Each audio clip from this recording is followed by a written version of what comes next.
Welcome to the deep dive. Good to be back. So today we're digging into something pretty intense, actually. Excerpts from Tarek Ryman's The Camino Within. Right. This came recommended by a listener. Yeah, and it's this really raw personal reflection on facing adversity.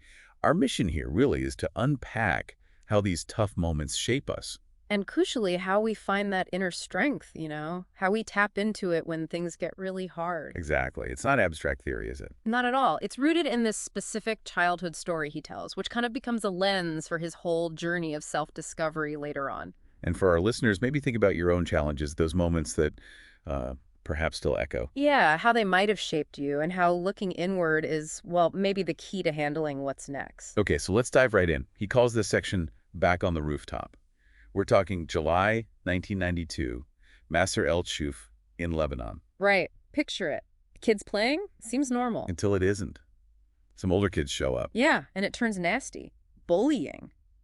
He says they targeted him and his friends. So his instinct, run, hide, find somewhere safe. And that place turns out to be the rooftop of this deserted house, way at the end of the village. Just balls on that. A Oh. kid, terrified, hiding in an abandoned building. And he's stuck there. For hours. He talks about being scared to come down, wondering if the bullies are still there. And his parents, no clue where he is, just gone. And what really hits home is what he does up there. He keeps telling himself over and over. I'm not afraid, I'm not afraid. Yeah. It's like this primal urge to find courage, right? Even if it feels like you're just whispering it to yourself in the dark. We've all done that maybe, that internal pep talk when you feel totally overwhelmed. Definitely. And then there's this other detail. The stone. Yeah, he picks up a big stone and just holds on to it all night long. Like a physical anchor. Mhm. Something solid when everything else feels terrifying and uncertain. Exactly. A protective measure. And he's up there for 6 hours. 6 hours. Until 4 in the morning. Yes. Alone. And he's really honest about the feelings. Fear, loneliness, hunger, cold. He says he cried through the night. It just really paints a picture of that vulnerability, doesn't it? When you're young and facing something huge and you feel completely alone. Which leads him to reflect on how these kinds of memories, these painful ones, really stick with us. He makes the point that we remember fear and pain so vividly. Yeah, with incredible sharpness. They're not just like vague impressions. And they can pop up later, right? Unexpectedly trigger those same feelings years down the line. That's such a key insight. Think about it for anyone listening. Is there a moment like that for you? Intense fear, maybe pain from way back? It might still be shaping things now in ways you don't even realize. Exactly. How our past kind of informs our present reactions, our anxieties maybe. It's like these echoes, as you said. Yeah, okay, so from that fear, there's this other realization that starts to dawn on him up there. Yes, the self-reliance piece. He talks about that childhood assumption. That someone will fix it. An adult will step in. Right. The cavalry will arrive, but on the rooftop, it hits him. Nobody's coming. Not right now, anyway. And that shift in perspective, wow, from expecting help to facing the reality. You're on your own in this moment. Have you ever had that kind of sudden awareness? That, okay, it's a down-to-me feeling. It's a stark moment, and it leads to this incredibly powerful message he draws from it. Sometimes in life, you have to pick yourself up and figure it out on your own. And the imagery he uses, it's so visceral. Take your bloody hands, your sore legs, your scratched arms, your dirty clothes. Dust yourself off and walk it off. It's just this raw call to action, like, okay, this is awful, but you have to move.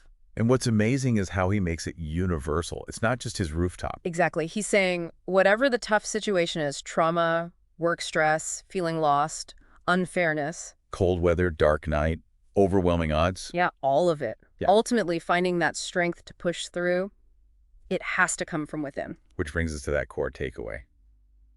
You are the one that has to pick yourself up. No one else can do this for you. It sounds harsh, maybe, but there's empowerment in it too, isn't there? Absolutely. It points to that resilience we all have, even if we don't always feel it. And that whole rooftop ordeal, as terrible as it was, becomes this, like, metaphor. For the journey of self-discovery, yeah. He connects navigating hardship directly to finding out who you really are. He puts it beautifully. You have to walk through it until you find who you really are. Until you find your stars, your stone, your arrows on the road. It's this idea of finding guidance, finding your tools, your strength through the difficult walk. What are those stars or stones for you, you know? And the end point of pushing through like that, he talks about finding an inner shining light. A kind of peace. Yeah, and this deep knowing earned through experience that says you will always have you, you will survive, and you will overcome. That's some serious self-trust, forged in difficulty. Definitely. Now, he does share a bit more about his own path after that night. Right, the Camino de Santiago pilgrimage. He went seeking answers, didn't he? He did, but what's really honest is that he admits he didn't find all the answers right there. It wasn't a magic bullet. No. The journey continued. He actually kept going, biking through more cities in Europe. Which really shows that self-discovery isn't like a destination you just arrive at. It's a process, right? An unfolding. Maybe lots of small realizations rather than one big lightning bolt. And through all that, he says he developed a stronger sense of his own beliefs. Yeah, what works for him? A more grounded sense of self. He uses words like fueled, happier, found, rather than lost. Sounds like alignment. Knowing yourself better. Exactly.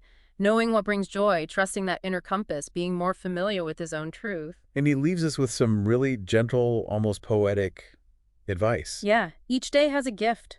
Explore it.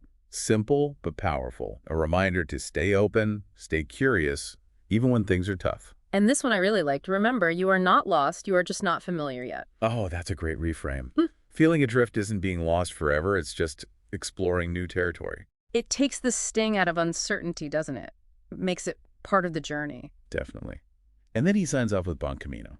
Which, after everything he shared, feels like more than just good walk. Yeah, it feels like a wish for a good path forward in life for anyone facing their own challenges, like us, like our listeners. So wrapping up this deep dive, what are the key things we're taking away? Well, definitely that rooftop experience, that harsh awakening to self-reliance in the face of fear. And how those difficult memories, they linger, they shape us. But also, crucially, that walking through those hard times, those personal rooftop moments, that's how we actually discover our own strength. Our resilience, the stuff we didn't even know we had. So maybe a reflection for everyone listening.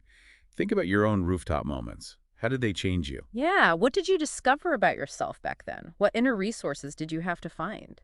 It's a powerful thing to consider. Which leads us, I guess, to our final thought. Go. Thinking about Ryman searching for his stars, stones, or arrows on his path. What might those symbols represent for you right now on your own journey? And maybe. How could the challenges you're facing today actually be the things guiding you toward finding them, toward that inner light? Towards knowing deep down that, yeah, Yeah. you'll get through it, you will overcome,